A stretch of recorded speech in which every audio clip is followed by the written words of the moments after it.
Hello, welcome to another Sonic Lab. Today we're looking at the Behringer Control 1 USB. Now essentially this is a sort of monitor section of a desk plus a USB audio interface, but it's got a lot of other little tricksy features besides. Let's take a look at it. So it's a chunky desktop kind of solid metal piece. At the center of it here is this rather large volume knob, which is great if you're working with active speakers. It just means that you can quickly reach and get the dial in the volume that you like. This outer ring is illuminated, which is fantastic sort of for seeing exactly where you are. And if you can see, there's also this sort of white marker to show you exactly where you are. Although unfortunately when you're above it, it's actually quite hard to see that. So you might want to stick a sticker up there, or maybe in the future version they might stick the white bit coming down here. It would have also been great to have this gradiated so that it followed the sweep of the volume knob, but I'm guessing that's probably pretty expensive. I've got a 12 segment stereo metering here, which we can switch to in and out. Source select and monitor selects here. It's actually fairly chunky and sits nicely on the desktop. So let's take a look at the details. So on the left hand side we have the source select. We've got 4 possible sources. Stereo, these are 2 stereo inputs, the USB return and another stereo input which is switchable. We'll look at that in a sec. You can have them all on, so they're not exclusive, so you can sum them to the output, and that's pretty handy. Also, whatever you press here, apart from USB 3, will be routed to the USB output, which is what you would record with. As I say, we've got then the metering, and then on the other side we've got the 3 sets of monitors, A, B and C, and again we can have them, they're not exclusive, so you can have 1 or 2 or various combinations, which would be handy. So you might want to pop a sub on one of them, so you could have your main monitors and a sub, and maybe little monitors and a sub. We've got a talk back mic here with a dedicated level. We can send that to the 2-track output and to the phone's studio output. Then on this side we've got a studio output with dedicated control, which we can switch on or off. Source can be monitor or the inputs. Then 2 dedicated headphone outputs with dedicated levels. Looking at the connections, so right here we're starting with the monitor outputs. We've got 3 sets of stereo outputs, balanced, unbalanced, with a trim control. Then we've got recording outputs, which can be set to -10 +4 line level. And then an additional stereo output, which we could, it says 2 door, so I suppose we could use that as a recording output if our DAW, we were using a separate interface.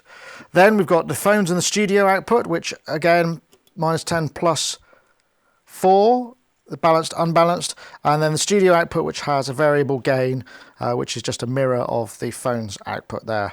Then we've got a monitor mix input, which allows us to take a separate stereo bus into the mix so that we can listen to that as well, and that's plus or minus.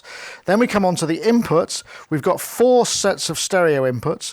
1 and 2 are stereo line ins. If you put it in the left hand side, then you get mono, which means the signal is right down the center. Otherwise it's hard and left and right, with gain -10 +10 dB of adjustment, and again a switch on here, so you've got quite a wide range of gain here.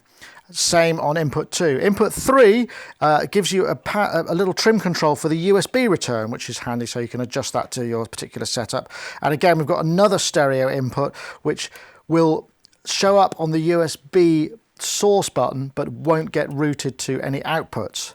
Then finally we've got this combi input here, which is a phono input, so you could plug in perhaps, I don't know, say your iPad return or something, or your iPhone, and it's switchable. If you switch it to phono, we've got a phono input, and this becomes a phono turntable preamp with a post for the earth. So that means we could plug a turntable in here for maybe sampling records or, you know, listening to records, that sort of thing. And finally there's a talkback foot switch right there. Oh, quickly up this end, we've got a power switch, dedicated power switch, because this has internal power supply, and the USB connection. This is not bus powered, it just takes too much juice. But this gives us, it's a class compliant USB audio input, 44.1 or 48 are it. It's just 2 in and 2 out. So there's not actually very much I can do to demonstrate what this does, apart from perhaps show you the meters going up and down, which is very pretty. But on the whole, it performed a perfectly adequate function. I mean, the build quality seemed fine. I plugged it into my laptop. It was class compliant, just worked. The USB audio interface seemed to just work too. I didn't get any clicks or pops or anything. And because I was monitoring at source, I didn't really have any issues with latency. The only thing that I would say, there are a couple of things that would have been nice.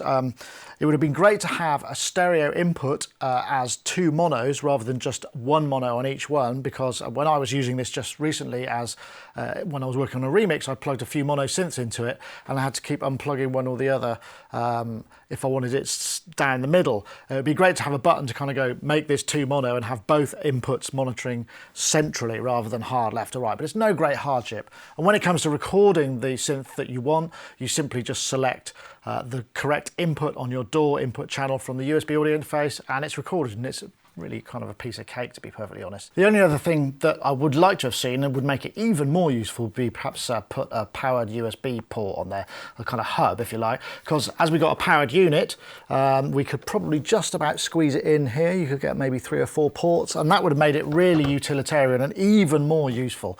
But to be honest, at the price, which is 149 UK pounds, other currencies should display below, it's kind of hard to criticise this because it's so utilitarian, does a number of things, gives you a variety of inputs to a variety of outputs, functional monitor control as well.